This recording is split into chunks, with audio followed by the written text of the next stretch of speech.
Today we'll be taking a look at the Oculus Quest 2, a fully integrated VR headset that doesn't need to be connected to a computer to play games. More specifically, we'll give you a step-by-step guide on how to play the best game available, Life Alyx on the Oculus Quest 2. Although Half-Life 3 is still a distant dream for gamers, Valve was nice enough to grace us with a new title to the franchise, and one of the most in-depth VR experiences to date. The only problem is that the Valve Index will cost you a hefty $1,000, while the Oculus 2 will save you money at a starting price of $300 for the 64GB version. That extra money could be put towards an even better VR-ready PC to play Alyx on ultra settings. Alright, let's jump into it.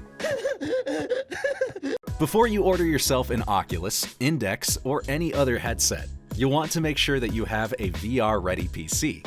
If you don't already have Steam, go ahead and download the application and create an account. In the store, search for and install SteamVR Performance Test. Running this will test your system through a few different levels of visual rendering power and determine just how ready your system is for VR. For reference, we are using an MSI Alpha 15 laptop, which isn't top of the line or anything to go wild about, but still does well with Half-Life Alyx. We've listed our specs here. Whether you're looking to play Alyx or any other SteamVR games on the Quest, you'll need to download some software to get everything working. On the PC side, you'll want to download SteamVR, the Oculus software, Virtual Desktop Streamer, and SideQuest. We have links to each of these in the description. You'll also want to decide whether you want to play wired or wireless. We'll run you through both setups, but in our opinion, if you have the bandwidth to handle wireless, you'll have a much better experience. For a wired connection, keep in mind only certain high-speed USB cables will be compatible. We found a list of supported cables on Reddit and bought the 10-foot Anchor cable at $22. We also bought a corner USB connector so that the cable goes down instead of out. For us, 10 feet still felt a little too short, and we would recommend buying a 16-foot cable. Again, check that description for some links. If you already have a long cable you want to test, head into the Oculus client on your computer. Go into Devices, add your headset, and once it's set up, you can click on the Quest and go down to USB Test. This will quickly test your cable and give you a simple yes or no answer of whether you need to jump into Amazon and get a new one. Once you have a compatible cable, plug yourself in, and you'll get a prompt in the Quest to enable Oculus Link. Make sure you have SteamVR downloaded within your apps, load it up, and you're good to go.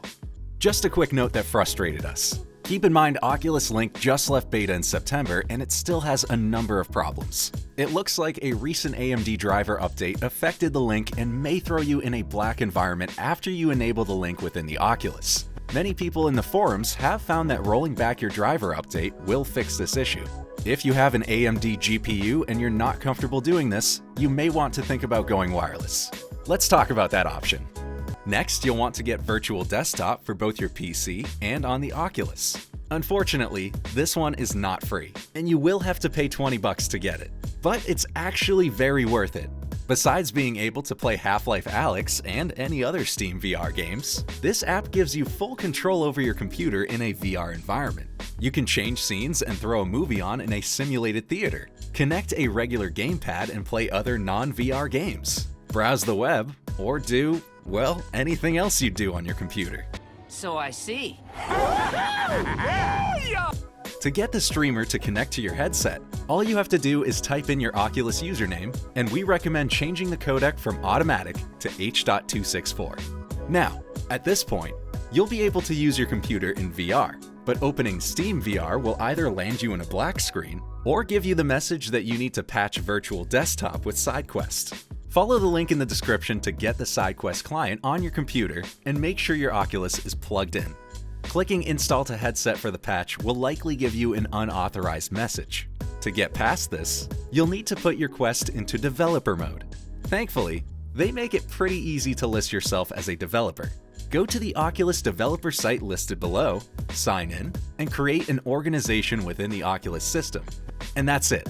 Once you do that, you can go into the Oculus app on your phone, select your Quest, and turn on developer mode within the settings. Now you should be able to go back to SideQuest, which will give you the OK to install the Virtual Desktop patch to your headset, and at this point you should be ready to jump into SteamVR from your Oculus Quest. We did hit a decent amount of snags during the process, including some serious video stuttering and audio delay. In case this happens to you, make sure you're set up on the 5 GHz Wi-Fi connection and not the 2.4 GHz. For us, this switch eliminated the stutter and audio lag. If your Wi-Fi connection is just simply not strong enough, you may want to consider the cabled option. If you're still dropping frames or experiencing lag, you can also jump into the settings for Virtual Desktop and bring down some of the quality settings.